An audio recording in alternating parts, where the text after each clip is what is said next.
Aiye is an interesting Brazilian game that I really didn't know much about. I saw the cover and the cards and everything, and the theme is about building harmony amongst people. It's whatever. This is a game that mixes sort of not deck building, but tableau building and Mancala. Mancala being very popular.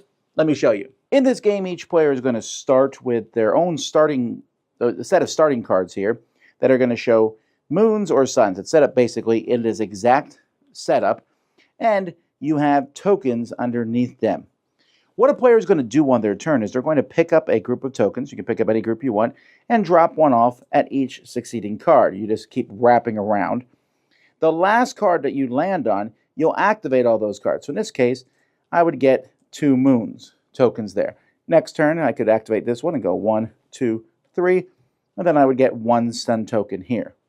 Now, you can spend tokens to buy cards, and you'll see there's more cards that can be bought up here. Masks at the top cost 5 of whatever, but they also are going to cost, they're going to give you bonus points at the end of the game for various things. Like this one gives you points for each column you have with 4 cards in it. When you buy a card, you'll place it in one of your columns, making that column better, and more actions will go off as you place it in that column. But also, if you place the 3rd or 4th card in a column, you'll have to pay extra. It's 1 extra disc to place the 3rd card, and 2 to play the 4th card. These cards do various things. Like this one lets you take an extra action. This one lets you move a disc from one spot to another. This lets you buy 2 cards instead of 1 on your turn. Then there's cards that you can put cards into council or activate your council. When you put a card into council, you'll take one of your cards and put it below the board, and you don't have any limit of cards down there, so when you activate your council, you could activate a whole pile of different things, and you can activate it from multiples of these. There are also cards that let you attack another player, which essentially means they have to turn a card in their highest column face down. At the end of their turn, they'll get it back, but they skip that column and don't have anything to do with that column on their turn, although there are symbols like shields to block that sort of attacking. And that's pretty much it. You're just going to play through as you play through these cards, adding, moving the Mancala type aspect.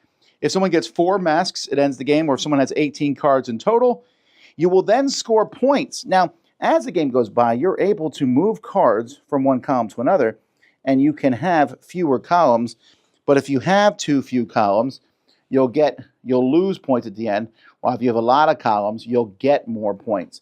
But of course, fewer columns lets you activate more things as the game goes by and run a smoother ship. So that's up to you. Most points is the winner. The base part of this game is really fun. Pick up a thing, 1, 2, 3, 4, take the actions. But it's interesting. I've never seen a Mancala game before where you spend your Mancala pieces. And in fact, you could even run out of pieces. They have a rule for that. You get a couple pieces and that's your turn. But as time goes by, you spend pieces and you get cool cards. Then you need to activate spots that give you more pieces. Do you want a long row, which gives you more points at the end of the game, or do you want that short row that you just keep building cards quickly, a 4 column, a 4 column, a 4 column? It's really fun. It's such an interesting, unique game. My concern, and I give this game a 7 because I like it, I think it's fun. I can't go much higher than that because I do think that games after a while will feel the same. There's different ways to score with masks, and there's different cards, but there's only so many combos. But it is interesting, and it does feel refreshing in a world where there's a decent amount of Mancala games. This one feels different than those. There's a decent amount of tableau building games, and this feels different than those. The theme and the artwork all looks really nice. So it comes together in a very unique and interesting way, and I also think the game scales well. Playing 2 players is nice back and forth, but with 4, I also enjoyed it. So check out Aiya.